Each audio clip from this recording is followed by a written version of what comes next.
करते हैं sir income from property के हेड से।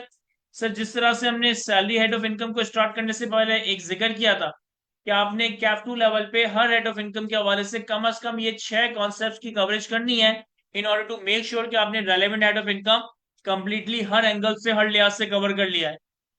सबसे पहले हमारे रेलेवेंट हेड ऑफ इनकम में कौन सा अमाउंट कौन सी इनकम चार्जेबल टू टैक्स होगी। उसके बाद हमारा रेलेवेंट ऑफ इनकम किस तरह से चार्जेबल टू टैक्स होगा, आइदर कैश बेसिस पे या अर्न बेसिस के ऊपर। इसके बाद हमारे रेलेवेंट हेड ऑफ इनकम में हमें कौन कौन से एक्सपेंसेस अलाउ हो रहे होंगे। देन अगर हेड ऑफ इनकम में लॉस आ जाए तो उस लॉस की क्या ट्रीटमेंट होगी। क्या वो लॉस दूसरे हेड्स की इनकम से एडजस्ट होगा, क्या वो लॉस कैरी फॉरवर्ड होगा, क्या वो रेलेवेंट हेड दूसरे हेड्स का लॉस बर्दाश्त कर सकेगा नहीं, ये सारी बात है। Then relevant head of income में कौन सी इनकम एग्जाम फ्रॉम टैक्स है और किस वक्त वो हेड की इनकम पाकिस्तान सोर्स या फॉरेन सोर्स एस्टेब्लिश हो रही होगी। इन 6 कॉन्सेप्ट्स की कवरेज की बेसिस पे आप किसी भी हेड ऑफ इनकम की कंप्लीटनेस को इंश्योर कर सकते हो, किसी भी हेड ऑफ इनकम की कंप्लीटनेस को मेक श्योर कर सकते हो।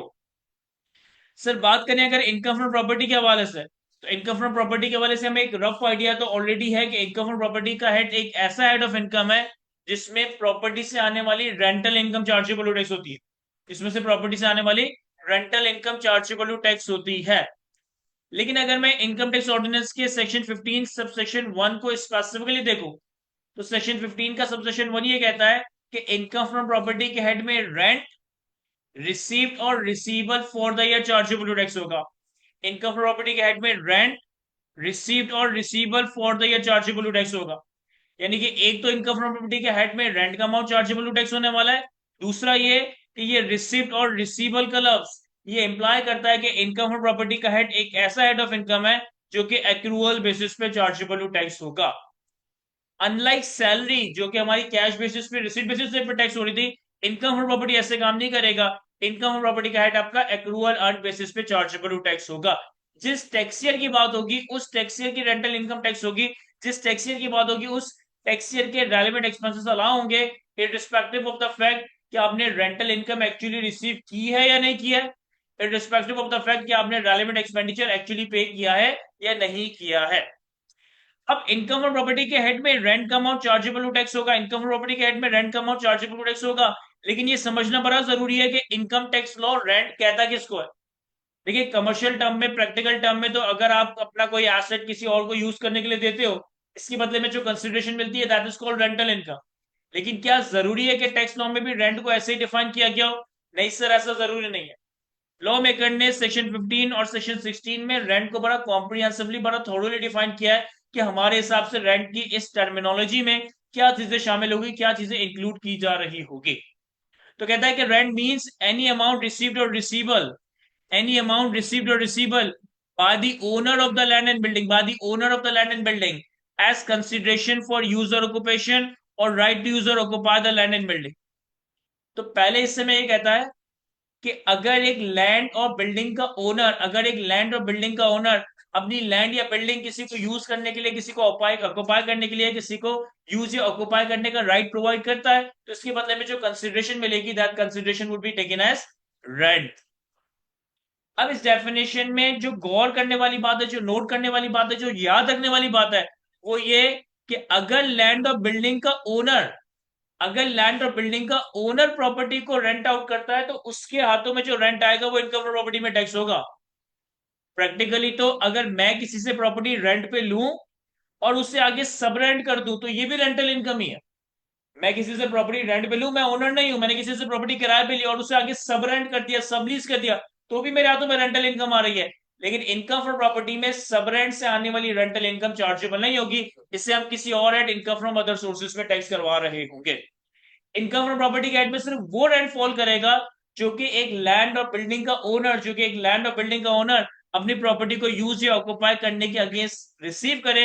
इस अमाउंट को हम इनकम फ्रॉम प्रॉपर्टी में चार्जेबल टैक्स करवाएंगे।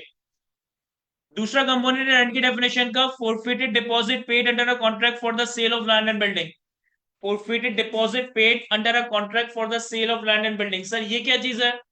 सर प्रैक्टिकली हमारे यहाँ ऐसा होता है, प्रैक्टिकली हमारे यानी दुनिया भर में ऐसा होता है कि जब भी कोई लैंड या बिल्डिंग की सेल परचेज का कॉन्ट्रैक्ट होने लगता है, जब भी कोई लैंड या बिल्डिंग की सेल परचेज का एग्रीमेंट होने लगता है, तो ऐसा नहीं होता कि डे वन पे बायर सारी की सारी कंसिडरेशन सेलर को ट्रांसफर करे और डे वन पे सेलर प्रॉपर्टी का पोजीशन और प्रॉपर्टी का लीगल टाइटल बायर को ट्रांसफर करते हैं। प्रैक्टिकली ऐसा नहीं होता कि अगर मैंने कोई लैंड या बिल्डिंग खरीदनी है या बेचनी है तो मैं एक साथ सारे पैसे तो दूंगा और ऑन दी स्पॉट मुझे प्रॉपर्टी का पोजीशन और लीगल टाइटल मिल जाएगा। प्रैक्टिकली ऐसा नहीं होता।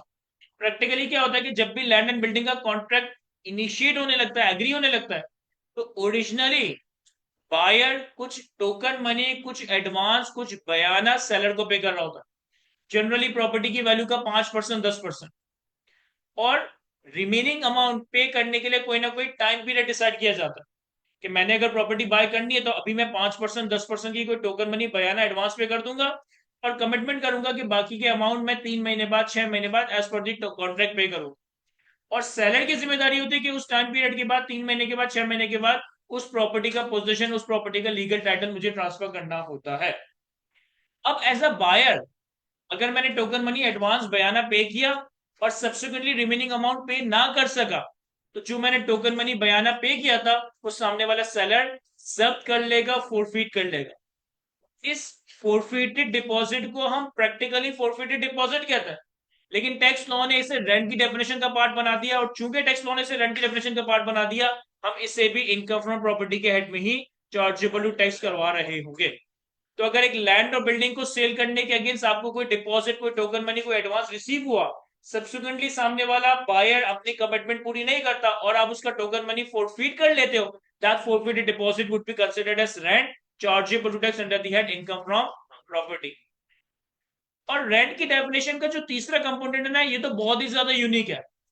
That is non adjustable amount received in relation to our building. That is non adjustable amount received in relation to a building, जिसे हम in short treated rent under section 16 कह रहे होता है। अब ये ट्रीटेड रेंट अंडर सेक्शन 16 या non adjustable amount received in relation to rent of a building क्या है, इसको समझने के लिए हमारे पास एक डिटेल्ड डायग्राम है और इसको बड़ा अच्छे से समझिएगा। यही वो एरिया है रेंट की डेफिनेशन का जहां पे आपके चांसेस है कि आप एरर करके आएंगे। करिए ना साइलेंट उसको। सर होता यह है, सर होता यह है प्रैक्टिकली कि जब एक लैंड या बिल्डिंग रेंट आउट किया जा रहा होता है, या तो रेंट पे दिया जा रहा है या रेंट पे लिया जा रहा है, तो पीरियोडिक एक रेंट डिसाइड किया जाता है कि भाई हर महीने इतना रेंटल होगा, हर क्वार्टर इतना रेंटल होगा, हर सेमी एनुअल या हर साल का इतना रेंटल होगा। तो एक रेंट एग्रीमेंट में कोई ना कोई पीरियोडिक रेंटल तो होता ही है। लेकिन एट टाइम्स पीरियोडिक रेंटल के अलावा डे वन पे इनिशियली रेंट एग्रीमेंट की इनिशिएशन के ऊपर, एग्जीक्यूशन के ऊपर जो टेनेंट है वो लैंडलॉर्ड को एक लमसम अमाउंट भी पे कर रहा होता है। जो टेनेंट है वो लैंडलॉर्ड को एक लमसम अमाउंट भी पे कर रहा होता है। ये जो रेंट एग्रीमेंट के स्टार्ट पे टेनेंट लैंडलॉर्ड को एक लमसम अमाउंट पे कर रहा होता है, इसके डिफरेंट नाम, इसके डिफरेंट नेचर हो सकते हैं। फॉर एग्जाम्पल मोस्ट कॉमन नाम आपने सुना होगा सिक्योरिटी डिपॉजिट। जनरली जब दो पार्टीज के दरमियान एक रेंट एग्रीमेंट हो रहा होता है तो टेनेंट लैंडलॉर्ड को कोई ना कोई सिक्योरिटी डिपॉजिट पे कर रहा होता है। और सिक्योरिटी डिपॉजिट का पर्पस क्या होता है कि सर जब रेंट एग्रीमेंट पूरा हो जाएगा तो लैंडलॉर्ड वो सिक्योरिटी डिपॉजिट टेनेंट को वापस कर देगा। यानी कि सिक्योरिटी डिपॉजिट एक तरीके से रिफंडेबल नेचर का अमाउंट होता है। सिक्योरिटी डिपॉजिट एक तरीके से रिफंडेबल नेचर का अमाउंट होता है। लेकिन ये तो एक कॉमन एग्जांपल है जो हम सबको मालूम है। प्रैक्टिकली जब टेनेंट लैंडलॉर्ड से कोई प्रॉपर्टी रेंट पे लेता है तो इनिशियली कोई लमसम अमाउंट पे कर रहा होता है, जो कि रिफंडेबल भी हो सकती है, जो कि नॉन रिफंडेबल भी हो सकती है, जो कि एडजस्टेबल भी हो सकती है, जो कि नॉन एडजस्टेबल भी हो सकती है। अब इस डायग्राम में हम सारे सिनेरियोस को कवर करेंगे कि अगर लमसम अमाउंट एडजस्टेबल है तो क्या होगा, नॉन एडजस्टेबल है तो क्या होगा, रिफंडेबल है तो क्या होगा, नॉन रिफंडेबल है तो क्या होगा, अंडरलाइन प्रॉपर्टी बिल्डिंग है तो क्या होगा, अंडरलाइन प्रॉपर्टी लैंड है तो क्या होगा। ये सारी बातें हम इस डायग्राम के अंदर कवर करने लगे हैं। तो सबसे पहले हमारे पास आ रहा है lump sum amount received in relation to rent agreement of a land और बिल्डिंग।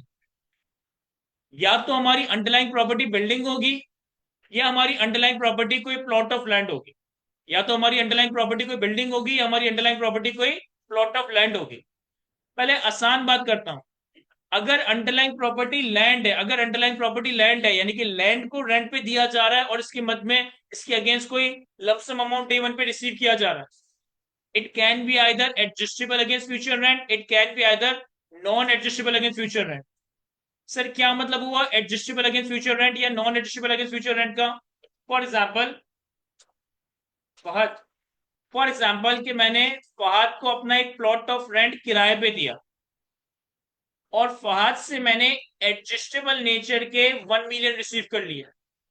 तो एडजस्टेबल नेचर के 1 मिलियन का मतलब है कि ये एक एडवांस रेंट है, क्योंकि आने वाले महीनों में, जो कि आने वाले सालों में थोड़ा थोड़ा करके एडजस्ट होते जाएंगे। तो अगर मैं फाद को मैं कोई अपना प्लॉट ऑफ लैंड रेंट पे दे रहा हूँ और एडजस्टेबल अमाउंट रिसीव कर रहा हूँ, तो adjustable amount is as good as advance rent. Future के सालों में ये एडजस्टेबल अमाउंट रेंट से एडजस्ट होगा। और इस एडजस्टेबल अमाउंट का आप करेंगे क्या? सर इस एडजस्टेबल अमाउंट का हम कोई यूनिक ट्रीटमेंट नहीं करेंगे।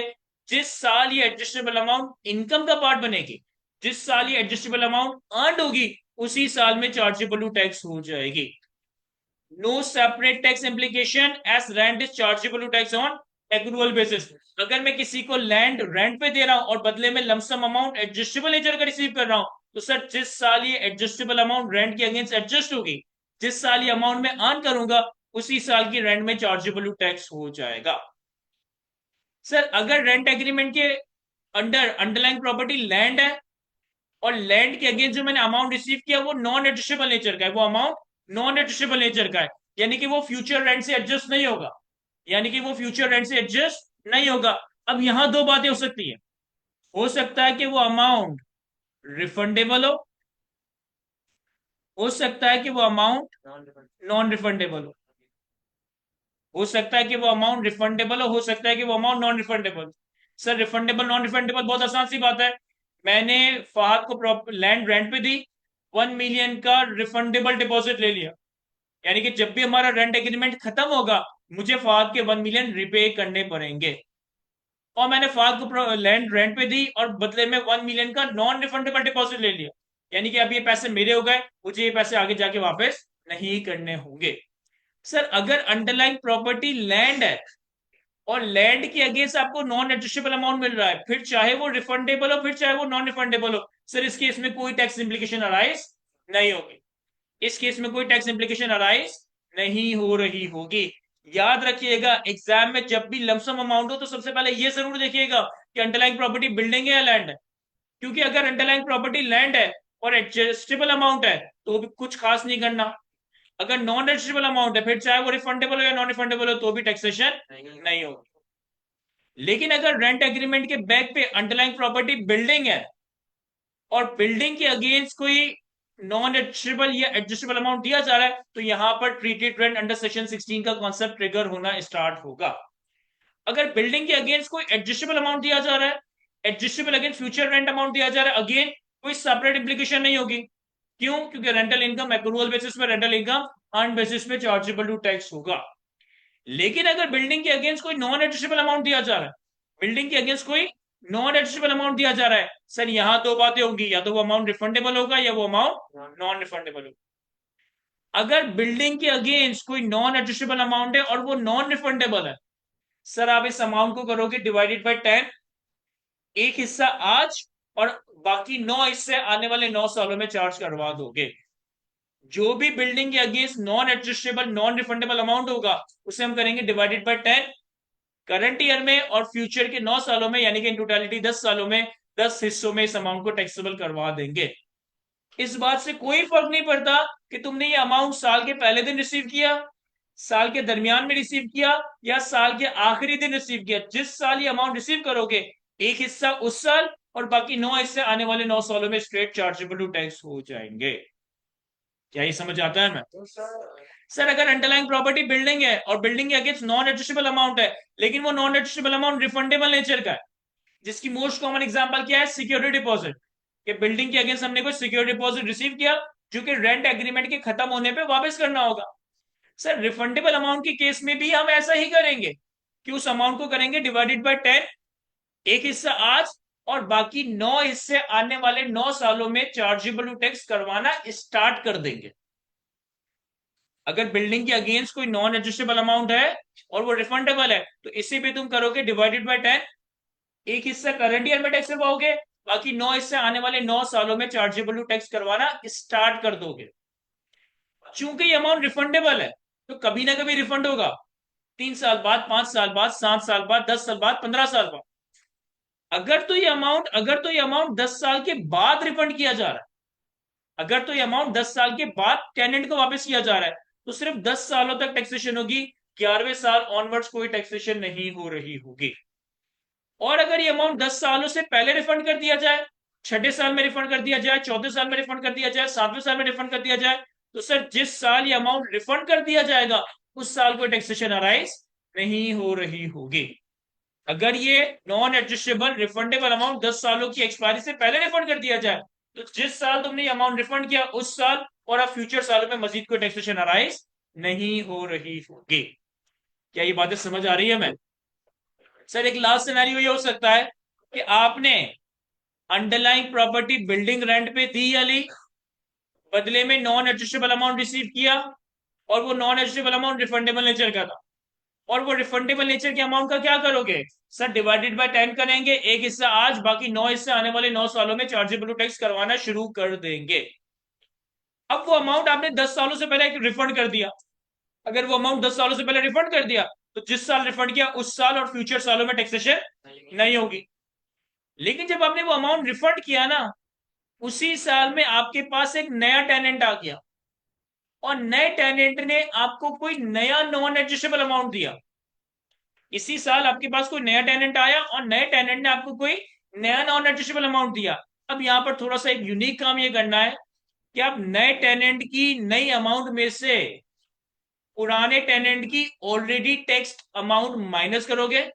यानी कि आप नए टेनेंट का नॉन एडजस्टेबल अमाउंट लोगे, उसमें से माइनस करोगे कि पुराने टेनेंट का कितना अमाउंट चार्जेबल टू टैक्स हो चुका, और इन दोनों का जो भी डिफरेंशियल है इसे 10 सालों में ब्रेक करके स्ट्रेट लाइन बेसिस पे टैक्स करवा देंगे।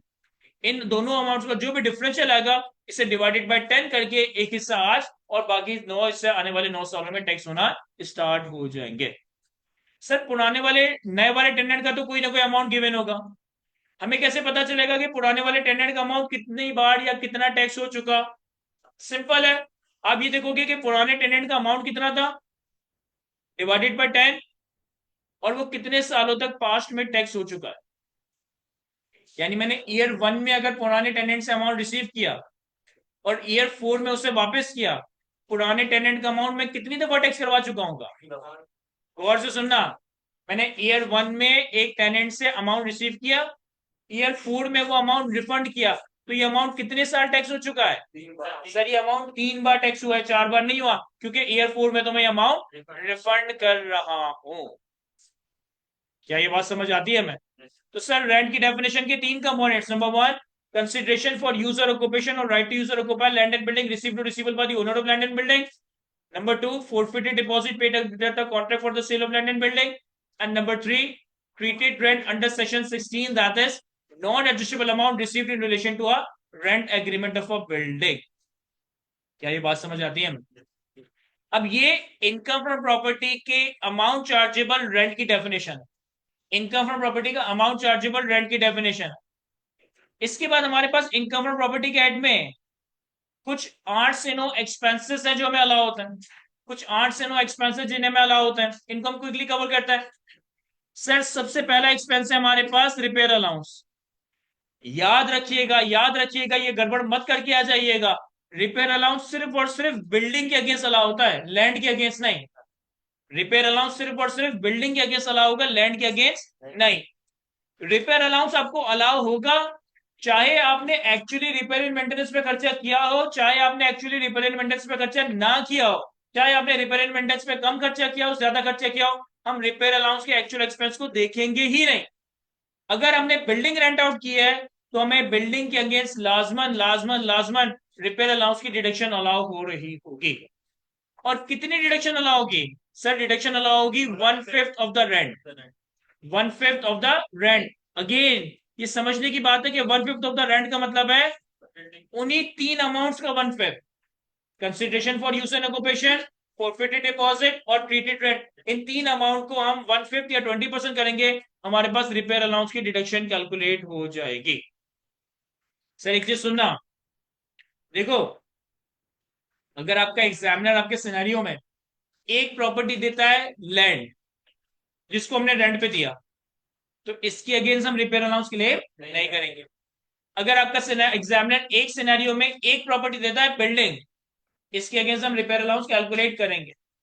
अगर आपका एग्जामिनर आपको ये कहता है कि हमने एक लैंड भी किराए पे दी और एक बिल्डिंग भी किराए पे दी, तो यहाँ पे आपने टोटल रेंट का 1/5 नहीं लेना, सिर्फ बिल्डिंग के रेंट का 1/5 रिपेयर अलाउंस कैलकुलेट करना है। और रेंट का मतलब है कि 3 कंपोनेंट्स, कंसिडरेशन, फोरफिटेड डिपॉजिट और treated rent under section 60।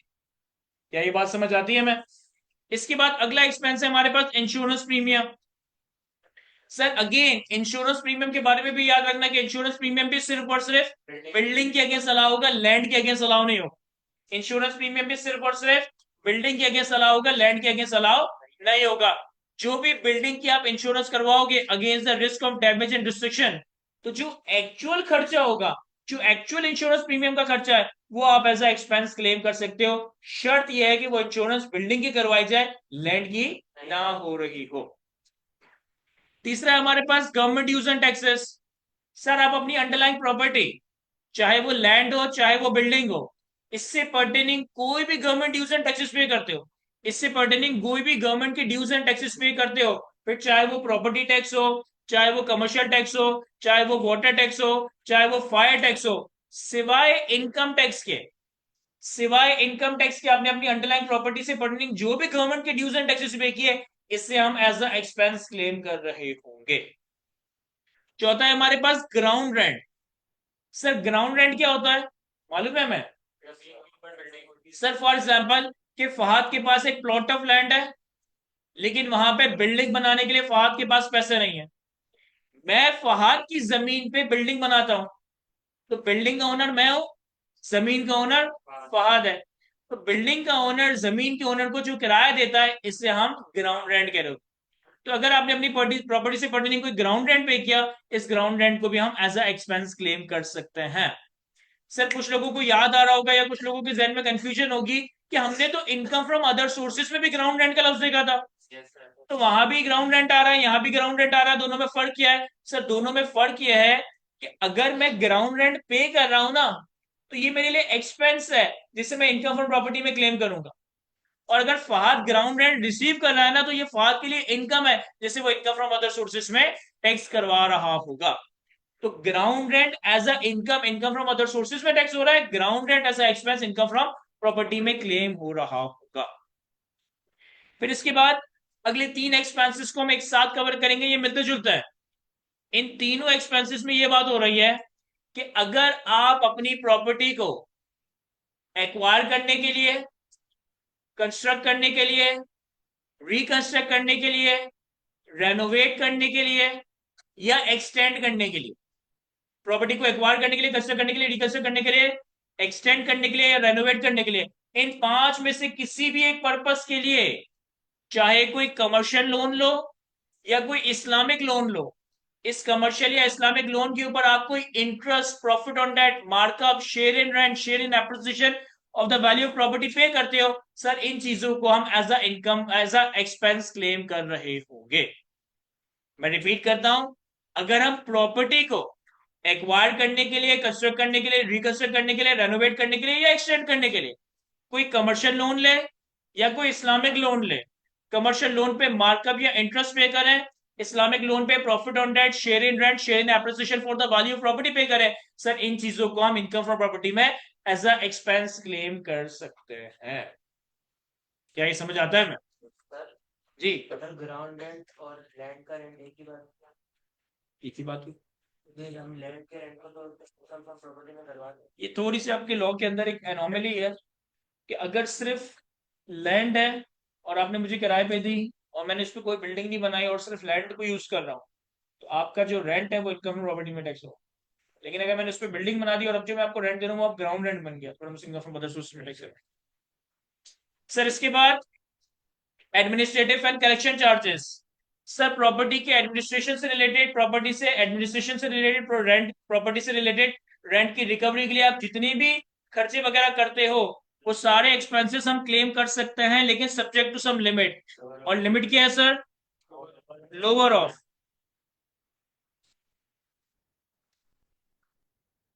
Actual expense, actual administration and collection charges, और 4% of rent. Again 4% of rent का मतलब है रेंट में वही तीन बात है, consideration, forfeited deposit and treated rent. तो अगर प्रॉपर्टी को मैनेज करने के लिए, प्रॉपर्टी के एडमिनिस्ट्रेशन से रिलेटेड, रेंट की रिकवरी से रिलेटेड आपने कोई भी खर्चे किए जनरल नेचर के, उनको भी हम क्लेम करेंगे as a administration and collection charges at lower of actual expense of 4% of the rent. फिर अगला है हमारे पास लीगल सर्विसेज। सर अगर प्रॉपर्टी से रिलेटेड, अगर प्रॉपर्टी से रिलेटेड कोई केस है, प्रॉपर्टी से टाइटल से रिलेटेड कोई केस है, और अगर इस केस के अगेंस्ट आप कोई लीगल कॉस्ट इनकर करते हो, सर इस लीगल कॉस्ट को हम as a legal service, as a expense claim कर रहे होंगे। अच्छा यहां पर देखिएगा दो चीजें हैं जो कि आपने समझनी है। फॉर एग्जाम्पल कि मेरे पास एक प्रॉपर्टी है, मैंने फहद को वो प्रॉपर्टी किराए पे दी, और अब फहद मुझे रेंट नहीं दे रहा, और मैं फहद से रेंट रिकवर करने के लिए कोई लॉयर हायर कर लेता हूं। तो रेंट की रिकवरी के लिए अगर आपने कोई लीगल कॉस्ट इनकर की, तो वो लीगल चार्जेस नहीं है, वो कलेक्शन चार्जेस है। लेकिन अगर फहद मेरी प्रॉपर्टी पे कब्जा कर लेता है, या कोई और पार्टी आके उस पर कब्जा कर लेती है, तो उस कब्जे को छुड़ाने के लिए जो मैंने लीगल कॉस्ट इनकर की, these are called legal charges. Sir क्या फर्क पड़ता है, आप कलेक्शन चार्जेस कहें, क्या फर्क पड़ता है आप लीगल चार्जेस कहें, दोनों को एक्सपेंस के तौर पे क्लेम ही तो करना है। सर फर्क पड़ता है, क्योंकि यहाँ पे 4% ऑफ द रेंट की लिमिट है, यहाँ पे कोई लिमिट नहीं है। और लास्ट एक्सपेंस है हमारे पास अनरिकवरेबल रेंट, यानी कि सिंपली बेड डेट। ऐसा हो सकता है कि मैंने प्रॉपर्टी रेंट पे दी, रेंटल इनकम को एक्रूवल बेसिस पे टैक्स करवाया, और आगे जाकर वो रेंट कभी रिसीव ही नहीं किया। तो जो मेरा बेड डेट है, जो मेरा अनरिकवरेबल रेंट है, इससे भी मैं एक्सपेंस के तौर पे क्लेम करूंगा, अगर ये 5 कंडीशंस पूरी हो जाती है। कंडीशन नंबर 1 कि हमारा रेंट एग्रीमेंट, हमारा टेनेंसी अरेंजमेंट जेन्युइन हो, बोनाफाइड हो, फेक ना हो। मतलब टेनेंट और लैंडलॉर्ड का रिलेशनशिप जेन्युइन हो, फेक ना हो। नंबर 2, मैंने टेनेंट से रेंट को रिकवर करने के लिए हर कोशिश कर ली हो, या ये बात पता हो कि अब मजीद कोशिश करने की जरूरत नहीं है क्योंकि सामने वाला वैसे ही बैंकरप्ट हो चुका है। नंबर 3, मैंने उस टेनेंट को अपनी कोई और प्रॉपर्टी किराए पे ना दी हो। नंबर 3, मैंने उस प्रॉपर्टी टेनेंट को कोई और प्रॉपर्टी किराए पे ना दी हो। नंबर 4, मैंने टेनेंट को उस प्रॉपर्टी से निकालने की हर कोशिश कर ली हो। एंड नंबर 5, जिस अनरिकवरेबल रेंट को मैं एज अ एक्सपेंस क्लेम करना चाहता हूं, उसे मैंने आज से पहले चार्जेबल टू टैक्स भी बनाया। मैं अनरिकवरेबल रेंट या बैड डेट की डिडक्शन क्लेम कर सकता हूं अगर 5 कंडीशन पूरी होती है। एक तो टेनेंसी अरेंजमेंट जेन्युइन होना चाहिए, बोनाफाइड होना चाहिए, फेक नहीं होना चाहिए, मैंने टेनेंट से रेंट की रिकवरी की पूरी कोशिश कर ली हो, मैंने टेनेंट को अपनी प्रॉपर्टी से भगाने की पूरी कोशिश कर ली हो, मैंने टेनेंट को कोई और प्रॉपर्टी किराए पे ना दी हो, और जिस किराए के लिए मैं अनरिकवरेबल रेंट की डिडक्शन क्लेम करना चाह रहा हूं, उससे आज से पहले मैंने चार्जेबल टैक्स बनाया हो। यहां पर लॉ मेकर एक बात ये भी करता है कि अगर आपने एक प्रॉपर्टी किराए पे दी, उस किराए को एक्रूअल बेसिस पे टैक्स करवा लिया, 2 साल बाद, 3 साल बाद, 4 साल बाद ये पांचों कंडीशंस पूरी हो गई, आपने अनरिकवरेबल रेंट की डिडक्शन क्लेम कर ली। उसके 1 साल बाद, 2 साल बाद, या कभी भी आपने वो रेंट रिकवर कर लिया, तो अब जो आपने वो रेंट रिकवर कर लिया, ये दोबारा से इनकम फ्रॉम प्रॉपर्टी में चार्जेबल टू टैक्स हो जाएगा। भाई ईयर 1 में फास्ट से मैंने रेंटल इनकम टैक्स करवाई, ईयर 3 में आके पांचों कंडीशन पूरी हुई, मैंने एक्सपेंस क्लेम कर लिया, और ईयर 5 में मैंने फास्ट से रेंट दोबारा रिकवर कर लिया, तो ईयर 5 में ये रेंट चार्जेबल टू टैक्स हो जाएगा। क्या ये बातें समझ आ रही है हमें? सर एक्सपेंसेस के हवाले से एक लास्ट बात, देखिए इनकम फ्रॉम प्रॉपर्टी का एक्रूवल बेसिस पे काम करता है। जिस साल की रेंटल इनकम है उस साल टैक्स होगी, डिस्पाइट द फैक्ट कि आपने रेंट एक्चुअली रिसीव कब किया। जिस साल का एक्सपेंस है उसी साल अलाउ होगा, डिस्पाइट द फैक्ट कि आपने एक्सपेंस एक्चुअली पे कब किया। लेकिन ये लॉ मेकर कहता है कि अगर आपने एक एक्सपेंस एक्रूवल बेसिस पे क्लेम कर लिया है, तो लाजिम है कि उसे अगले 3 साल के अंदर अंदर पे कर दो, लाजिम है कि उसे अगले 3 साल के अंदर अंदर पे कर दो।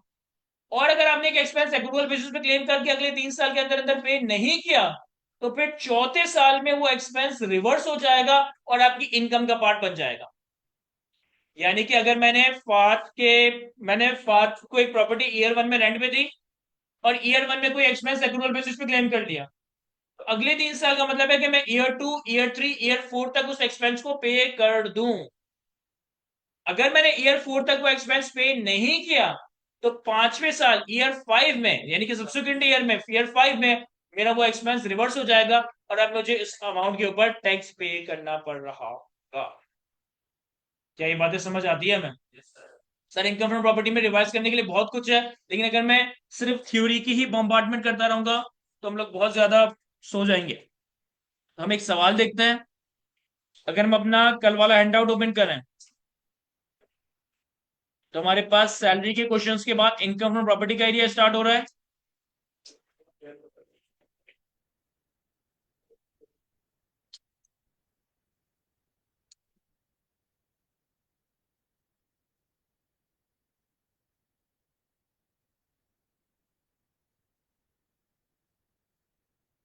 मिल गया सबको सवाल?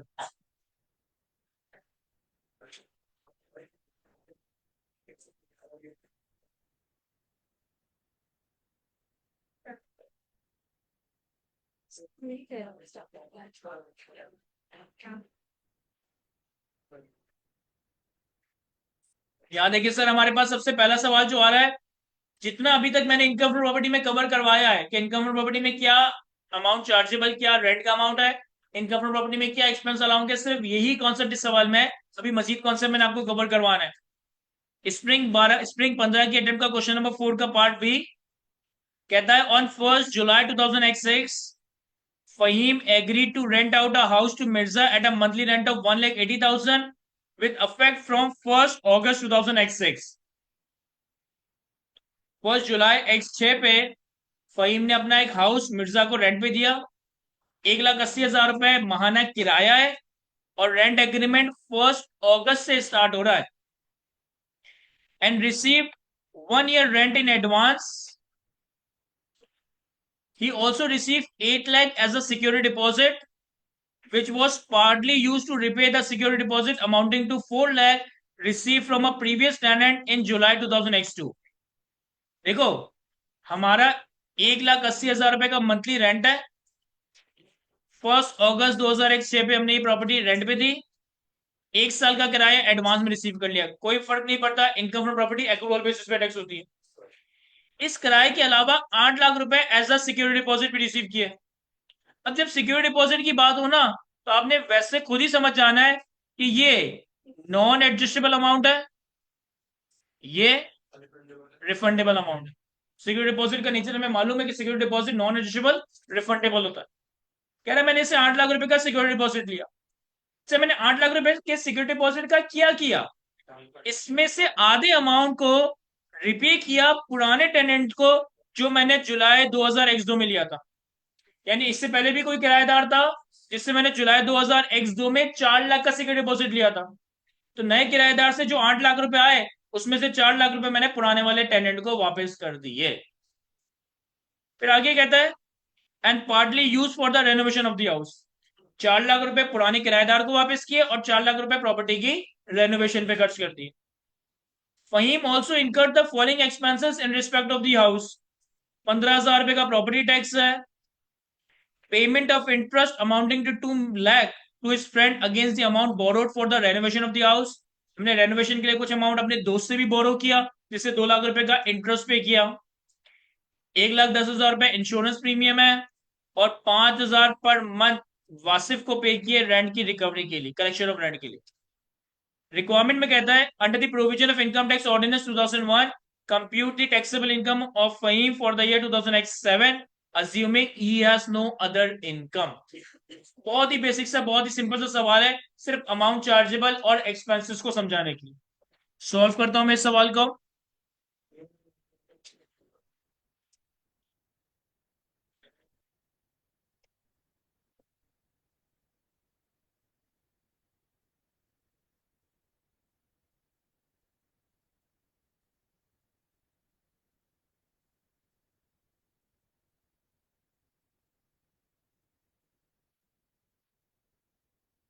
सर हमारे पास टैक्स पेयर का नाम है फहीम,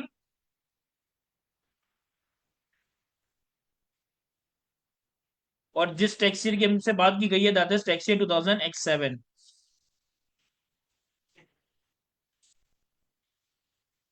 टैक्स ईयर 2007 का मतलब है कि 1 जुलाई X6 से लेकर 30 जून X7 तक।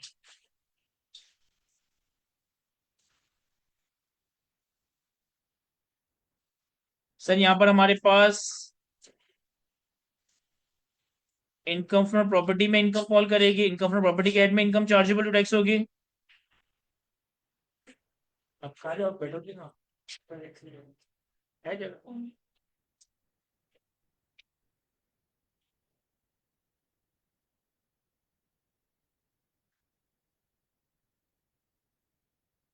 सर यहाँ देखिएगा, इनकम फ्रॉम प्रॉपर्टी में टैक्सेबल अमाउंट क्या क्या होगा।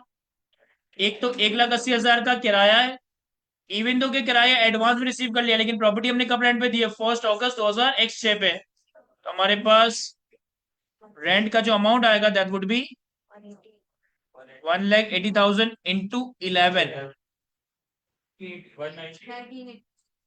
1980,000।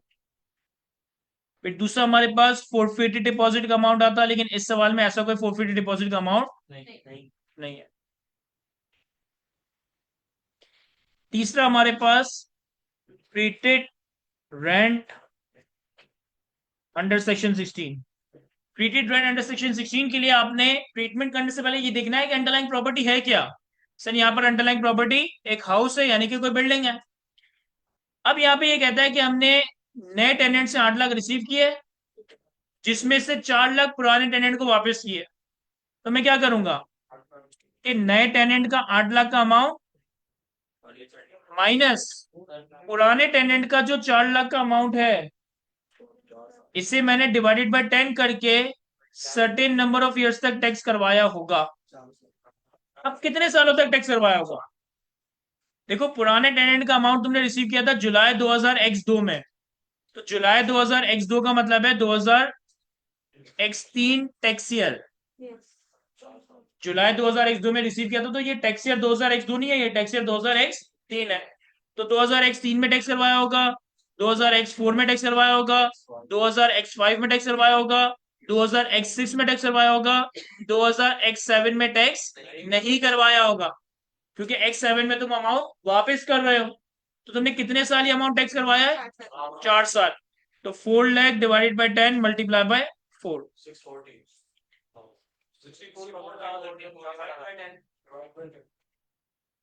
सर ये ब्रैकेट कितना आ रहा है, 1,60,000।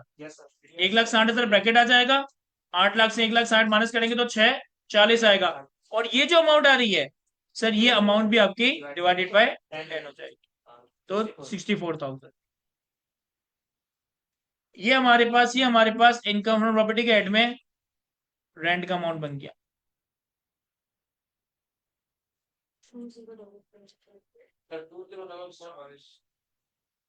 2044,000। अब अगर अंडरलाइंग प्रॉपर्टी बिल्डिंग है ना, जो कि है, तो फिर आपने एक्चुअल रिपेयर एंड मेंटेनेंस को देखने की जरूरत ही नहीं है। आप सिंपली क्या करोगे, आप अपने पास रिपेयर अलाउंस क्लेम करोगे एस 1/5 ऑफ रेंट, यानी कि 2044,000 का 1/5 कितना आ रहा है, 408,800। अब सवाल में आगे बढ़ता है, कहता है हमारे पास ये जो 8 लाख आए थे ना, इसमें से 4 लाख रुपए पुराने टेनेंट को वापस किए, और बाकी 4 लाख रुपए हाउस की रेनोवेशन पे खर्च कर दिए। बाकी 4 लाख रुपए हमने हाउस की रेनोवेशन पे खर्च कर दिए, तो इस रेनोवेशन को क्लेम करेंगे। क्यों सर, इनकम ऑन प्रॉपर्टी में हमें रिपेयर अलाउंस मिल गया, तो अब जो एक्चुअल रिपेयर एंड मेंटेनेंस पे खर्चा हुआ, जो एक्चुअल रेनोवेशन पे खर्चा हुआ, इससे हम ऐसा एक्सपेंस क्लेम नहीं करेंगे। फिर हमारे पास 15,000 का प्रॉपर्टी टैक्स है।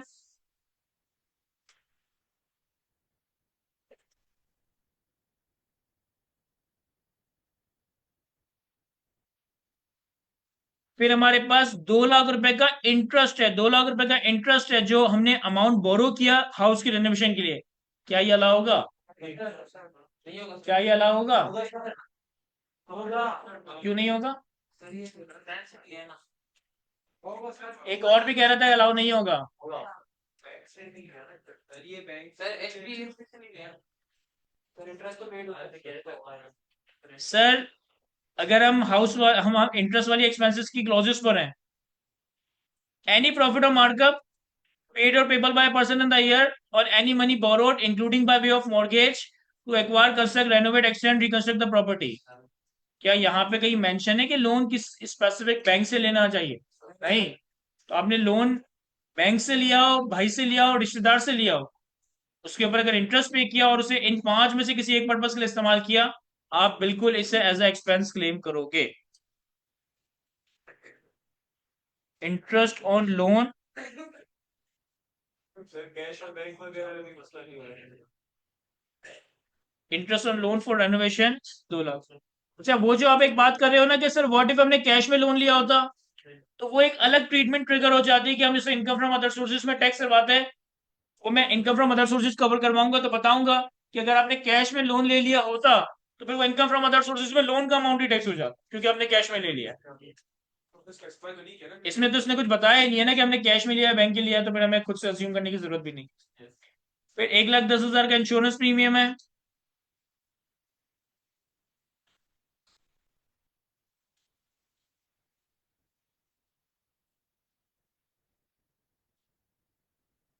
फिर हमारे पास रेंट कलेक्शन के लिए 5,000 पर मंथ का खर्चा है। 11 महीने लेना चाहिए। हाँ, अज्यूम करके 12 भी ले सकते हो, कोई मसला नहीं है। रेंट कलेक्शन चार्जेस हम कितना क्लेम करेंगे? Lower of actual expense, that is 5,000 into 11, 55, और 4% ऑफ रेंट। 20,44,000 का 4% कितना है? 81,760। तो इन दोनों का लोअर आ जाएगा। इनकम प्रॉपर्टी के रेंट के अमाउंट से अगर हम ये एक्सपेंसेस माइनस करें, 1,2, सर ये हमारे पास इनकम फ्रॉम प्रॉपर्टी का अमाउंट आ गया। इस सवाल में और कुछ भी नहीं है, तो यही हमारी टोटल इनकम है, यही हमारी टैक्सेबल इनकम। टैक्सेबल, सिंपल है। कॉपी कर ली जल्दी से इसे।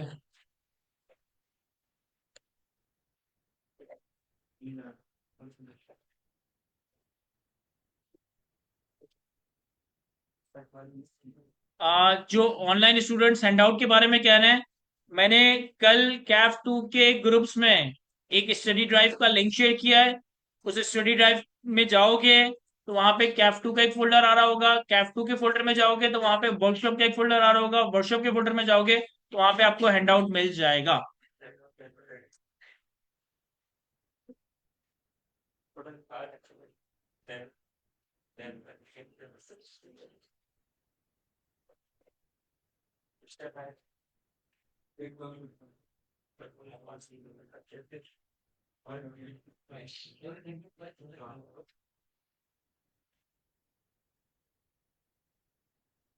अनम 4 से मल्टीप्लाई इसलिए किया क्योंकि पुराने टेनेंट का जो अमाउंट था वो हमने टैक्स ईयर 2000 X3 में रिसीव किया था।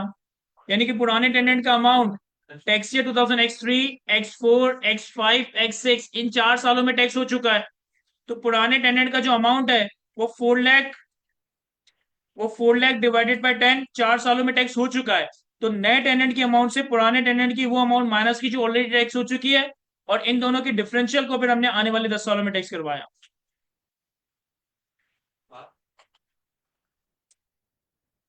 Thank you Almas.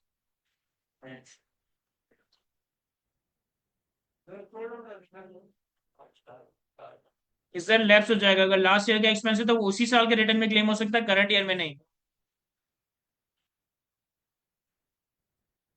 रजा, ये आपकी अजम्पशन पे है। यहाँ पे 11 मंथ का रेंट एग्रीमेंट है तो आई गेस ज्यादा अप्रोप्रिएट 11 मंथ होगा। 12 भी कोई ले लेता है कि भाई मैं अज्यूम कर रहा हूँ कि वासिफ को मैंने 12 महीने के लिए रखा हुआ था, तो वो 12 से भी मल्टीप्लाई कर सकता है, कोई मसला नहीं है।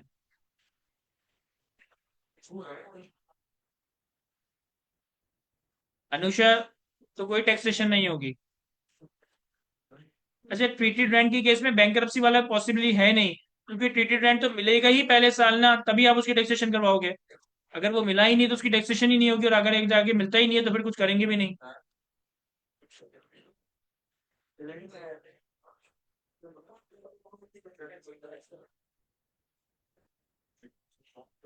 कर लिया कॉपी, बढ़े आगे। सर रेंट का तो बहुत पीरियड डिपॉजिट होता है, वो हम स्टार्ट में टैक्स करा देंगे, और ऑनर पे करना है। क्या मतलब ऑनर पे कर रहा है? सर क्या होता है ना, हमें पे करना पड़ जाता है वापस, इससे ज्यादा अमाउंट ठीक है, एडवांस नेगेटिव कंटिन्यू करा तो हमें डबल पे करना पड़ता है, तो वो रिडक्शन का कुछ नहीं, ना डिडक्शन मिलेगी ना वो सामने वाले के हाथों में टैक्स होगा। वो थोड़ी एक एडवांस बात है, वो एक ऐसा कैपिटल का अमाउंट है जिसकी टैक्सेशन लॉ में प्रोवाइड नहीं की गई दोनों के लिए। तो अगर आपने पे किया तो आपको कोई डिडक्शन नहीं मिलेगी और सामने वाले के हाथ में वो अमाउंट टैक्स भी नहीं।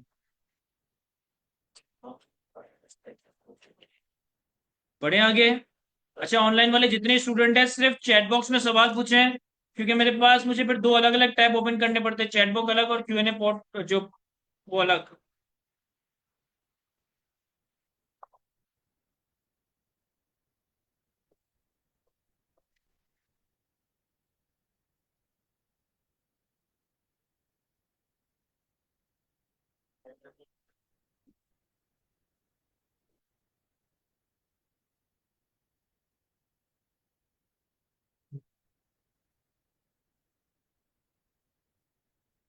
हैंडआउट कहीं पड़ा हुआ है यहाँ आसपास, कल वाला? अभी वो आता तो मैं आपको चले जी आगे बढ़ते हैं। सर इसके बाद जो इनकम फ्रॉम प्रॉपर्टी के एक्ट में, इसके बाद जो इनकम फ्रॉम प्रॉपर्टी के एक्ट में मैं आपको एरिया कवर करवाने लगा हूं, again one of the important area है, that is pertaining to taxation of income of joint owners, that is pertaining to taxation of income of joint owners। नहीं, कल वाला भी चाहिए sir. Income of joint owner section 66 में क्या बात लिखी है जरा सुनिएगा। इनकम टैक्स ऑर्डिनेंस का सेक्शन 66 ये कहता है कि अगर एक प्रॉपर्टी के दो या दो से ज्यादा ओनर्स हैं, अगर एक प्रॉपर्टी के दो या दो से ज्यादा ओनर्स हैं यानी कि जॉइंट ओनर्स हैं यानी कि को ओनर्स हैं, और उन जॉइंट ओनर्स के और उन को ओनर्स के उन प्रॉपर्टी के अंदर जो शेयर है वो डिफाइंड है, वो असर्टेनेबल है, वो डेफिनेट है, वो असर्टेनेबल है। तो इस सिनेरियो में प्रॉपर्टी से जो भी इनकम आएगी, इस सिनेरियो में प्रॉपर्टी से जो भी इनकम आएगी वो हम ओनर की एओबी बनाकर टैक्स नहीं करेंगे, बल्कि हर ओनर का शेयर उसके हाथों में सेपरेटली टैक्स हो रहा होगा। मैं रिपीट करता हूं, इनकम टैक्स ऑर्डिनेंस का सेक्शन 66 ये कहता है कि अगर एक प्रॉपर्टी के एक से ज्यादा ओनर्स हैं, दो हैं, चार है, छह हैं, यानी कि जॉइंट ओनर्स हैं, को ओनर्स हैं, और उनके शेयर डिफाइंड है, असर्टेनेबल है, और उस प्रॉपर्टी से इनकम जनरेट होती है, इस सिनेरियो में हम पूरी इनकम को as a income of joint owner, as a income of AOP tax नहीं करवाएंगे, बल्कि उस इनकम को तोड़ देंगे ओनर्स के हिस्सों में, और हर ओनर का हिस्सा हर ओनर के हाथ में सेपरेटली टैक्स हो रहा होगा। लेकिन ये प्रोविजन अप्लाई नहीं होगा अगर आप उस प्रॉपर्टी से इनकम फ्रॉम बिजनेस जनरेट कर रहे हो। लेकिन ये प्रोविजन अप्लाई नहीं होगा अगर आप उस प्रॉपर्टी से इनकम फ्रॉम बिजनेस जनरेट कर रहे हो। भाई फॉर एग्जांपल, मैं और सर इब्राहिम मिलकर 60-40 की परसेंटेज से एक प्रॉपर्टी परचेज करते हैं। मैंने 40% इन्वेस्ट किया, सर इब्राहिम ने 60% इन्वेस्ट किया, और मैंने और सर इब्राहिम ने एक प्रॉपर्टी परचेज कर ली, कोई बैंगलोर परचेज कर लिया। अगर मैंने और इब्राहिम ने वो प्रॉपर्टी रेंट पे दी तो वहां से जो रेंटल इनकम आएगा, 40% रेंटल इनकम मेरे लिए इनकम फ्रॉम प्रॉपर्टी है, 60% रेंटल इनकम इब्राहिम के लिए इनकम फ्रॉम प्रॉपर्टी। लेकिन मैंने और इब्राहिम ने एक प्रॉपर्टी खरीदी 60-40 की शेयरिंग पे, और हमने वहां पर आईक्यू स्कूल ऑफ फाइनेंस खोल दिया। तो अब उस आईक्यू स्कूल ऑफ फाइनेंस से रेंटल इनकम नहीं आएगी, आईक्यू स्कूल ऑफ फाइनेंस से बिजनेस इनकम आएगी। बिजनेस इनकम तो ऐसा income of EOP he tax हो रही होगी, बिजनेस इनकम को हम ऐसा income of EOP he tax करवा रहे हैं। क्या ये बात समझ आती है? सर इनकम फ्रॉम प्रॉपर्टी के एक्ट में हमने ये तो पढ़ा, इनकम फ्रॉम प्रॉपर्टी के एक्ट में कौन सा अमाउंट चार्जेबल टू टैक्स होगा, इनकम फ्रॉम प्रॉपर्टी के एक्ट में कौन सा अमाउंट चार्जेबल टू टैक्स होगा।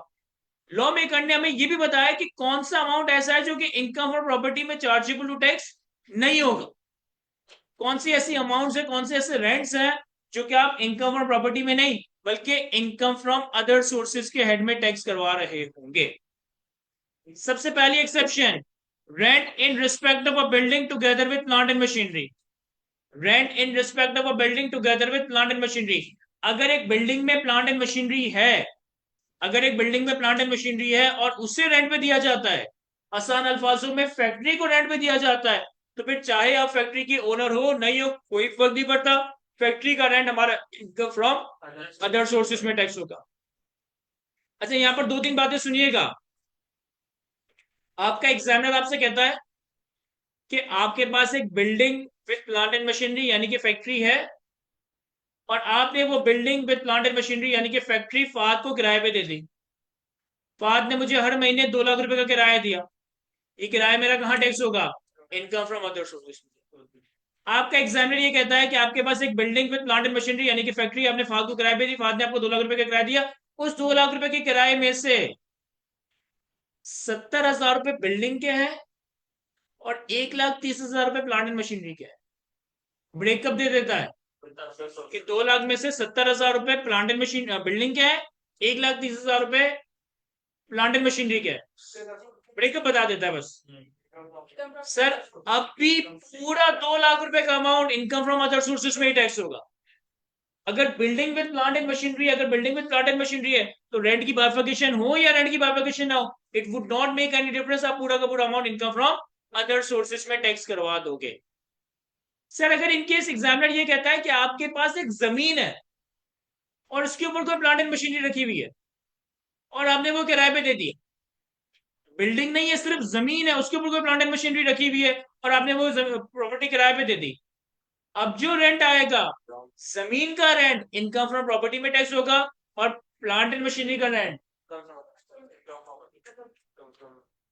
भाई फॉर एग्जांपल मेरे पास एक जमीन है गांव देहात में, वहां मैंने सोलर पैनल लगाया और किसी को किराए पे दे दिया, तो मुझे जमीन का भी किराया दे रहा है, सोलर पैनल का भी किराया दे रहा है, तो जमीन का किराया कहाँ टैक्स करवाऊंगा? Income from property. Solar panel का किराया कहाँ टैक्स करवाऊंगा? सर सोलर पैनल का किराया इनकम फ्रॉम अदर सोर्सेज में टैक्स नहीं करवाऊंगा, ये इनकम फ्रॉम बिजनेस में टैक्स होगा। हम कल के दिन में इनकम फ्रॉम बिजनेस कवर करेंगे, वहां पे अमाउंट चार्जेबल में एक लाइन आ रही है, इनकम फ्रॉम लीज और rent of tangible movable property, income from land और lease of tangible movable property. Sir machinery का अब जो किराया फिर वो इनकम फ्रॉम अदर सोर्सेज में नहीं बल्कि इनकम फ्रॉम बिजनेस में टैक्स हो रहा होगा। खैर पहली एक्सेप्शन ये है कि अगर एक building together with plant and machinery है तो इससे मिलने वाला किराया हम इनकम फ्रॉम प्रॉपर्टी में नहीं बल्कि इनकम फ्रॉम अदर सोर्सेज में टैक्स करवाएंगे। दूसरा है amount included in rent, amount included in rent for the provision of amenities, utilities and other services connected with the renting of a building। अगर आप किसी को बिल्डिंग किराए पे दे रहे हो और बिल्डिंग के साथ साथ कुछ एंसिलरी सर्विसेज, कुछ यूटिलिटीज, कुछ अमेनिटीज वगैरह प्रोवाइड कर रहे हो, वाईफाई प्रोवाइड कर रहे हो, खाना पीना प्रोवाइड कर रहे हो, सिक्योरिटी गार्ड प्रोवाइड कर रहे हो, तो इस यूटिलिटीज अमेनिटीज की मद में मिलने वाला जो पैसा है, सिर्फ ये सिक्योरिटी, सिर्फ ये सर्विसेज और यूटिलिटीज की मद में मिलने वाला पैसा, इस पैसे को हम इनकम फ्रॉम प्रॉपर्टी में नहीं बल्कि इनकम फ्रॉम अदर सोर्सेज में टैक्स करवाएंगे। यानी कि अगर बिल्डिंग का किराया 1 लाख है और अदर सर्विसेज का किराया 20,000 है, तो बिल्डिंग का किराया तो इनकम फ्रॉम प्रॉपर्टी में टैक्स होगा, 20,000 रुपए जो अदर सर्विसेज का किराया या इनकम फ्रॉम अदर सोर्सेज। तीसरा है rent from sublease of land and building. ये हम पहले भी डेफिनेशन में कवर कर चुके हैं कि अगर मैं लैंड एंड बिल्डिंग का ओनर हूं तो rental income income from property में टैक्स होगी, लेकिन अगर मैं बिल्डिंग का ओनर नहीं हूं, मैंने बिल्डिंग को किसी से रेंट पे लिया और आगे सब रेंट कर दिया, तो अब जो मेरे हाथों में किराया आएगा वो इनकम फ्रॉम प्रॉपर्टी में नहीं बल्कि इनकम फ्रॉम अदर सोर्स में टैक्स होगा। और चौथी एक्सेप्शन थोड़ी सी टेक्निकल है, amount received as consideration for vacating the position of a building और part thereof as reduced by the amount paid by the person to acquire the possession of such building or part thereof। Sir ये क्या है? ये practically एक पगड़ी का concept है। हो सकता है कि आप लोगों में से कुछ लोगों को मालूम हो कि पगड़ी का कॉन्सेप्ट क्या है, हो सकता है कुछ लोग पगड़ी के घर में रह भी रहे हो। पगड़ी के केस में ये होता है, देखिए आम हालात में जब आप कोई प्रॉपर्टी बाय सेल करते हो ना, फॉर एग्जाम्पल मैंने कोई प्रॉपर्टी फाग को बेची, मैंने कोई प्रॉपर्टी खिजर से खरीदी, तो होगा ये कि मैं और जो भी बायर और सेलर है प्रॉपर्टी के रजिस्ट्रार के पास जाएंगे, प्रॉपर्टी का लीगल टाइटल भी चेंज होगा और प्रॉपर्टी का पोजीशन भी चेंज हो जाएगा। पगड़ी अरेंजमेंट में ये होता है, पगड़ी अरेंजमेंट में ये होता है कि अगर मैं कोई प्रॉपर्टी पगड़ी पे खरीद रहा हूं या बेच रहा हूं, तो सिर्फ पोजीशन चेंज हो रहा होता है, लीगल टाइटल चेंज नहीं हो रहा। सिर्फ पोजीशन चेंज हो रहा होता है, लीगल टाइटल चेंज नहीं हो रहा होता। तो इस अरेंजमेंट को हम पगड़ी कह रहे होते हैं।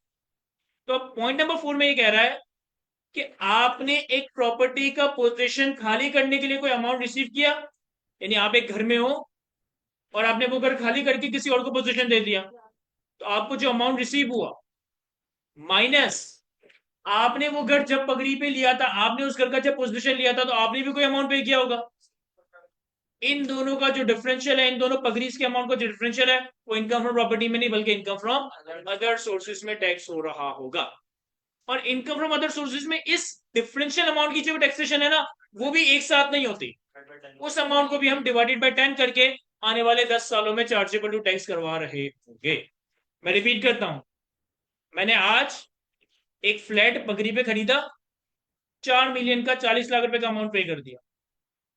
2 साल बाद, 5 साल बाद, 10 साल बाद मैंने वो अमाउंट पगड़ी पे ही फाद को ट्रांसफर कर दिया। यानी मैं सिर्फ फाद को पोजीशन दे सकता हूँ, लीगल टाइटल तो दे ही नहीं सकता क्योंकि मेरे पास खुद ही नहीं है। और मैंने फाद से लेट से के पगड़ी की ही मद में 7 मिलियन रिसीव कर लिए। तो मैं क्या करूंगा, 7 मिलियन माइनस 4 मिलियन, 3 मिलियन, इस 3 मिलियन के अमाउंट को इनकम फ्रॉम अदर सोर्सेज में टैक्स लगाऊंगा, लेकिन एक साथ नहीं, डिवाइडेड बाय 10 करके 3 लाख 10 सालों में टैक्स हो रहे हैं। क्या ये समझ आता है?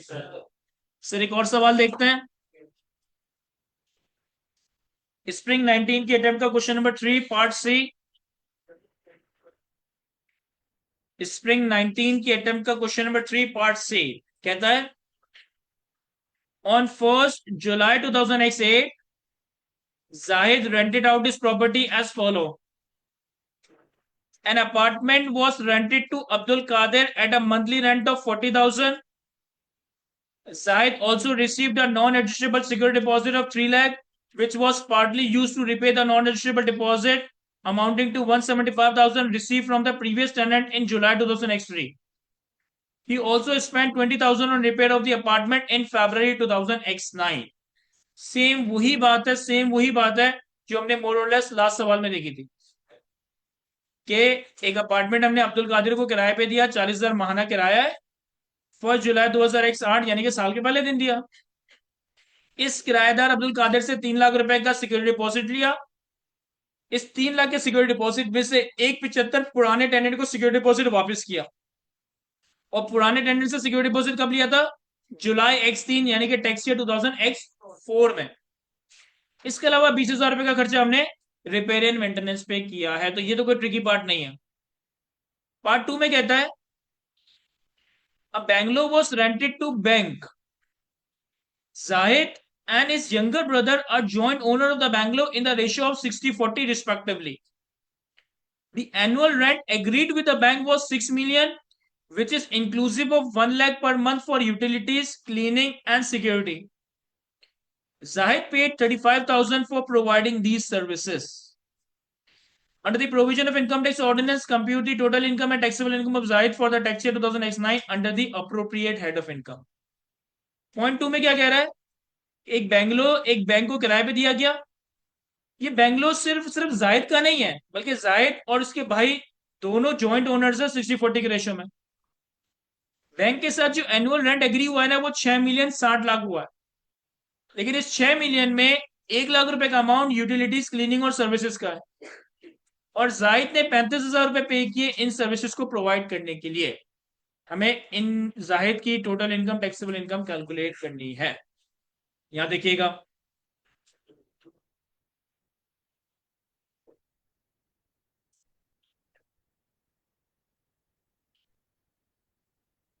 स्प्रिंग 19 के अटेम्प्ट का क्वेश्चन नंबर 3C।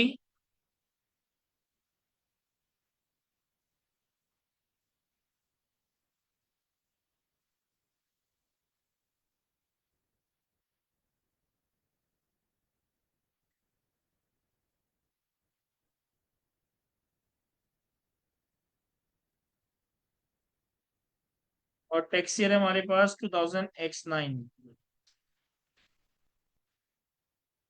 2009 का मतलब है 1 जुलाई X8 से लेकर 30 जून x9 तक हमारे पास इनकम फ्रॉम प्रॉपर्टी भी है और हमारे पास इस सवाल में इनकम फ्रॉम अदर सोर्सेस भी है।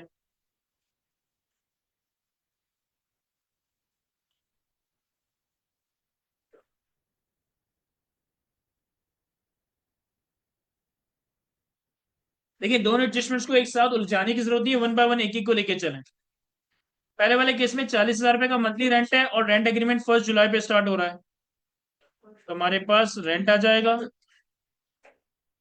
40,000 इंटू 12, 4,80,000। हमारे पास ट्रीटेड रेंट है, लेकिन देख लो कि प्रॉपर्टी क्या है। सर अपार्टमेंट है।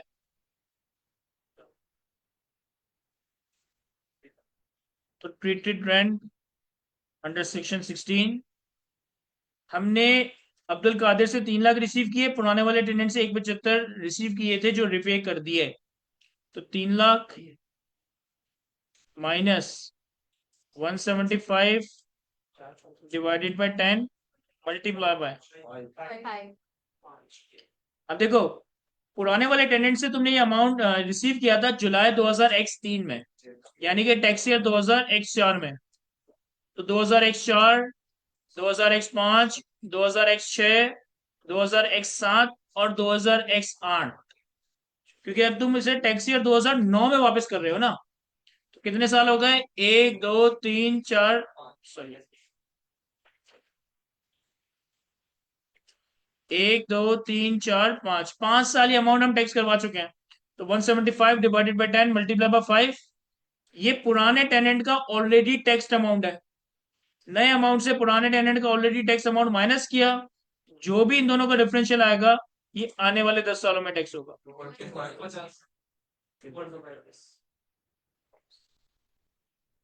21,250। और फिर हमने 20,000 रुपए का रिपेयर एंड मेंटेनेंस पे खर्चा किया, लेकिन इसे हम इग्नोर कर देंगे, इसे हम इग्नोर कर देंगे। हम इन दोनों अमाउंट्स पे एक 1/5 का रिपेयर अलाउंस क्लेम करेंगे। इन दोनों अमाउंट्स पे एक 1/5 का रिपेयर अलाउंस क्लेम करेंगे, क्योंकि अंडरलाइंग प्रॉपर्टी अपार्टमेंट यानी कि बिल्डिंग है। तो लेस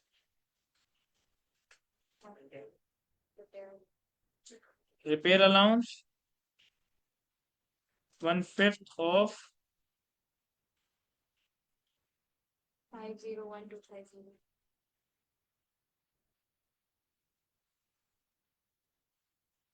जो भी इन दोनों का टोटल आएगा उसका 1/5।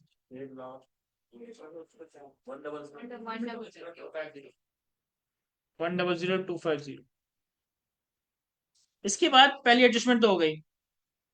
देखो सेकंड एडजस्टमेंट में कह रहा है कि 60/40 ओनरशिप है, 6 मिलियन का रेंट है, लेकिन 6 मिलियन में से 1 लाख रुपए पर मंथ यूटिलिटीज वगैरह के वो अदर सोर्सेज में जाएगा। इसका मतलब ये हुआ कि 6 मिलियन माइनस 1 लाख इंटू 12, तो ये जो डिफरेंशियल अमाउंट है दैट इज 4.8 मिलियन। ऐसा ही बन रहा है।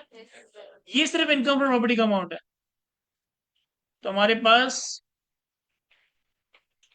Rent 4.8 million. अच्छा अब ये भी 100% हमारा नहीं है, हमारा हिस्सा कितना है? 60%। तो 60/40 कैलकुलेट करने के लिए मल्टीप्लाई बाय 60 डिवाइड बाय 100।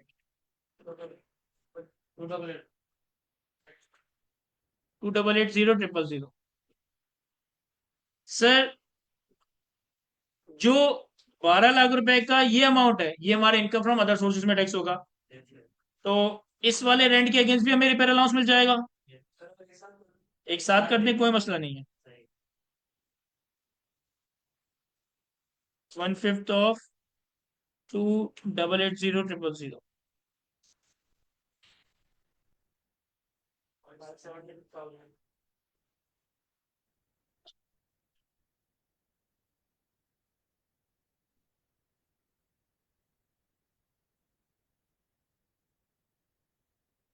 कितना? 5। और इस सवाल में कोई और खर्चा दिया हुआ ही नहीं था इनकम फ्रॉम प्रॉपर्टी का, तो ये हमारी इनकम फ्रॉम प्रॉपर्टी बन जाएगी।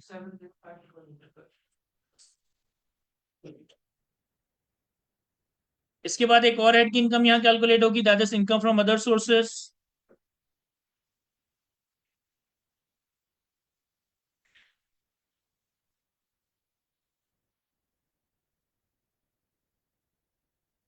इनकम फ्रॉम अदर सोर्सेस में हमारे पास यूटिलिटीज, क्लीनिंग एंड सिक्योरिटी।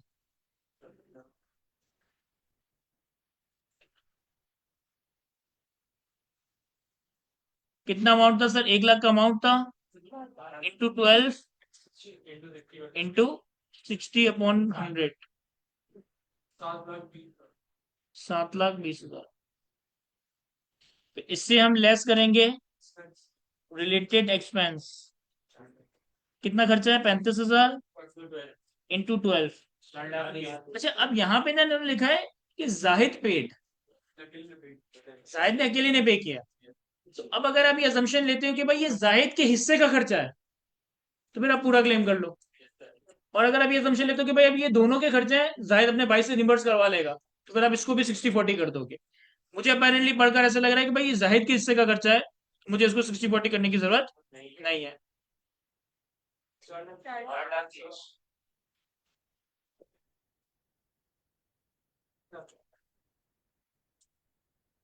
ये हमारे पास इनकम फ्रॉम अदर सोर्सेस आ गया। इन दोनों का टोटल हमारे पास टोटल इनकम, और यही हमारी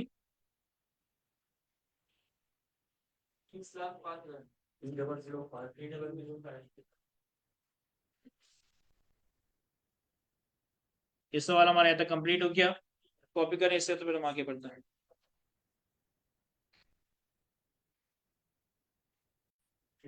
चले जी आगे बढ़ते हैं। इसके बाद इनकम फ्रॉम प्रॉपर्टी में जो रिमेनिंग प्रोविजन है उनको हम क्विकली कवर कर लेते हैं। एक प्रोविजन इनकम फ्रॉम प्रॉपर्टी में फेयर मार्केट वैल्यू प्रिंसिपल का, एक प्रोविजन इनकम फ्रॉम प्रॉपर्टी में फेयर मार्केट वैल्यू प्रिंसिपल का। बहुत ही आसान सा प्रोविजन है कि अगर आपने कोई प्रॉपर्टी रेंट पे दी और बदले में जो आपने रेंट रिसीव किया वो उस प्रॉपर्टी के फेयर मार्केट रेंट से कम है, तो अब आपकी इनकम फ्रॉम प्रॉपर्टी में उस प्रॉपर्टी का एक्चुअल रेंट नहीं, फेयर मार्केट रेंट टैक्स होगा। अगर आपने एक प्रॉपर्टी रेंट पे दी, बदले में जो रेंट रिसीव किया वो फेयर मार्केट रेंट से कम है, तो अब उस प्रॉपर्टी का एक्चुअल रेंट नहीं बल्कि फेयर मार्केट रेंट हमारी इनकम में चार्जेबल टैक्स होगा। लेकिन अगर हमने एक प्रॉपर्टी रेंट पे दी और जो रेंट रिसीव किया वो फेयर मार्केट रेंट से ज्यादा है, तो अब एक्चुअल रेंट ही हमारी इनकम में टैक्स होगा। आसान अल्फाजों में रूल ये बनेगा, हायर ऑफ एक्चुअल रेंट और fair market rent whichever is higher. अच्छा, लेकिन फिर लॉ मेकर ये कहता है कि अगर एक एम्प्लॉयर अपने एम्प्लॉय को अंडर द एम्प्लॉयमेंट कॉन्ट्रैक्ट कोई प्रॉपर्टी यूज करने के लिए दे रहा है, अगर एक एम्प्लॉयर अपने एम्प्लॉय को कोई property under the terms of employment use करने के लिए दे रहा है, तो एम्प्लॉय के हाथों में हम सैलरी में इसकी टैक्सेशन पढ़कर आता है, higher of 45% of basic salary और ऑल्टरनेट अमाउंट। तो अगर एम्प्लॉयर ने अपनी कोई प्रॉपर्टी एम्प्लॉय को यूज करने के लिए दी, एम्प्लॉय के हाथों में सैलरी टैक्सेशन हो गई, तो अब एम्प्लॉयर के हाथों में फेयर मार्केट प्रिंसिपल अप्लाई नहीं होगा। क्योंकि अगर एम्प्लॉयर के परस्पेक्टिव से तुम देखो, तो एम्प्लॉयर ने एम्प्लॉय से रेंट कितना लिया है? 0। अगर मैं एक एम्प्लॉयर हूं और मैं अपने एम्प्लॉय को एक प्रॉपर्टी यूज करने के लिए दे रहा हूं, तो एक्चुअली मैं उससे रेंट कितना चार्ज कर रहा हूँ? 0। लेकिन उस प्रॉपर्टी का कोई ना कोई फेयर मार्केट रेंट होगा। तो अगर मैं हायर ऑफ वाला रूल यहां भी अप्लाई कर दूं, तो मेरे हाथों में जबरदस्ती की इनकम टैक्स हो जाएगी। तो ये फेयर मार्केट प्रिंसिपल एम्प्लॉयर के हाथों में अप्लाई नहीं होगा अगर उसने अपनी प्रॉपर्टी एम्प्लॉय को एज अ एम्प्लॉयमेंट यूज करने के लिए दी है। क्लियर है सब? फिर हमारे पास इनकम फ्रॉम प्रॉपर्टी से पर्टेनिंग लॉसेस के रूल्स। देखिए, मैं हर एड के साथ आपको लॉसेस के रूल्स कवर करवाऊंगा, और 4th डे पे हम लॉसेस को ओवरऑल भी कवर करेंगे। जैसे हमने कल सैलरी के बारे में क्या पढ़ा, सैलरी में कोई एक्सपेंस अलाउ नहीं होता, तो सैलरी में कभी लॉस आएगा ही नहीं, और सैलरी में कभी लॉस आएगा ही नहीं, तो सैलरी के लॉस को एडजस्ट या कैरी फॉरवर्ड करने का सवाल ही नहीं पैदा होता। और सैलरी वो वाहिद हेड है जो किसी और हेड का लॉस बर्दाश्त नहीं करता। इनकम फ्रॉम प्रॉपर्टी की अगर बात करें, तो इनकम फ्रॉम प्रॉपर्टी में एक्सपेंसेस हैं, यानी कि देयर इज अ पॉसिबिलिटी कि इनकम फ्रॉम प्रॉपर्टी में आपके पास लॉस आ जाए। इनकम फ्रॉम प्रॉपर्टी में अगर लॉस अराइज होता है, तो ये दूसरे हेड्स की इनकम से एडजस्ट हो सकता है, सिवाय सैलरी के। इनकम फ्रॉम प्रॉपर्टी में अगर लॉस आए तो ये दूसरे हेड्स की इनकम से एडजस्ट हो सकता है सिवाय सैलरी के। क्यों? क्योंकि सैलरी एक ऐसा हेड है जो किसी का लॉस बर्दाश्त नहीं करता। और इनकम फ्रॉम प्रॉपर्टी में अगर लॉस आता है और वो किसी और की इनकम से एडजस्ट नहीं होता तो अब हम इसे कैरी फॉरवर्ड नहीं कर सकेंगे। तो अब हम इसे कैरी फॉरवर्ड नहीं कर सकेंगे। सर क्या क्या याद रखना है? Income from other, income from property अपना लॉस दूसरे हेड्स को सरेंडर कर सकता है। इनकम फ्रॉम प्रॉपर्टी का लॉस कैरी फॉरवर्ड नहीं होगा। इनकम फ्रॉम प्रॉपर्टी दूसरे हेड्स का लॉस बर्दाश्त कर सकता है। यस, क्योंकि सैलरी वाइज हेड है जो किसी और का लॉस बर्दाश्त नहीं करता। तो इनकम फ्रॉम प्रॉपर्टी दूसरों का लॉस बर्दाश्त भी कर सकता है, दूसरों को अपना लॉस दे भी सकता है, लेकिन अपना लॉस कैरी फॉरवर्ड नहीं कर सकता है।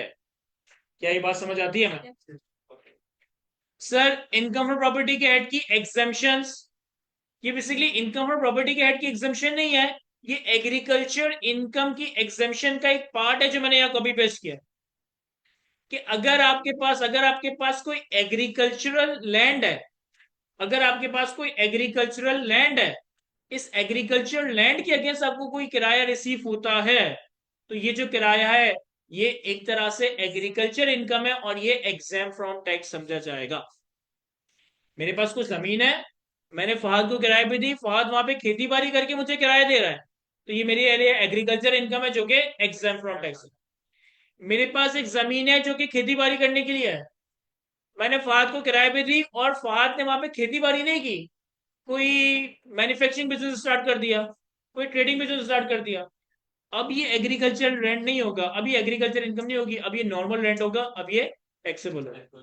तो अगर एक प्रॉपर्टी के अगेंस्ट एग्रीकल्चर एक्टिविटी कंडक्ट की जा रही है और रेंट आ रहा है तो ये हमारे लिए एग्जेम्प्ट होगा। अगर उस एग्रीकल्चर लैंड के आसपास या उसके करीब में या उसके ऊपर कोई बिल्डिंग है जो कि अगेन एग्रीकल्चर पर्पज के लिए इस्तेमाल हो रही है, जो क्रॉप्स वगैरह होती है उसको स्टोर करने के लिए, जो किसान वगैरह होते हैं उनके रहने वगैरह के लिए, तो उस बिल्डिंग का भी जो किराया है फिर वो एग्जाम फ्रॉम टैक्स होगा। एनी रेंट और revenue, any rent or revenue derived by a person from a land which is situated in Pakistan and is used for agriculture purpose. Any rent or revenue of a building which is on and in the immediate vicinity of the agricultural land and which is used as dwelling house, storehouse and other outbuilding. अच्छा एक चीज आपका examiner वैसे पूछेगा तो नहीं, लेकिन यहाँ बात हो रही है सिचुएटेड इन पाकिस्तान की, यहाँ बात हो रही है कि वो लैंड सिचुएटेड इन पाकिस्तान हो। इन केस की आपका एग्जामिनर ये कहता है कि भाई आप एक लैंडलॉर्ड हो, आपकी पाकिस्तान में बहुत जमीन है और पाकिस्तान से बाहर भी बहुत जमीन है, आपकी ऑस्ट्रेलिया में एक जमीन है जो आपने एग्रीकल्चर के लिए रेंट पे दी है और वहां से आपके पास रेंट आ रहा है, तो ये हमारी फॉरेन सोर्स रेंटल इनकम होगी, ये हमारी फॉरेन सोर्स रेंटल इनकम होगी, ये एग्जेम्प्ट नहीं होगी। एग्रीकल्चरल रेंट उस वक्त एग्जेम्प्ट है जब अंडरलाइन प्रॉपर्टी, तो ये बस याद रखिएगा। बिजनेस कोई और है, एग्रीकल्चर नहीं है, लेकिन ग्राउंड रेंट तो आएगा ना, तो फिर उसका ग्राउंड रेंट इनकम फ्रॉम नहीं एग्जेम्प्ट क्यों होगा? अगर कोई और बिजनेस है तो ग्राउंड रेंट आएगा तो वो टैक्सेबल है। सर तो यहां तक हमारे पास ये प्रोविजन से इनकम फ्रॉम प्रॉपर्टी के। अब नेक्स्ट सेट जो हमने आज कवर करना है that is income from other sources.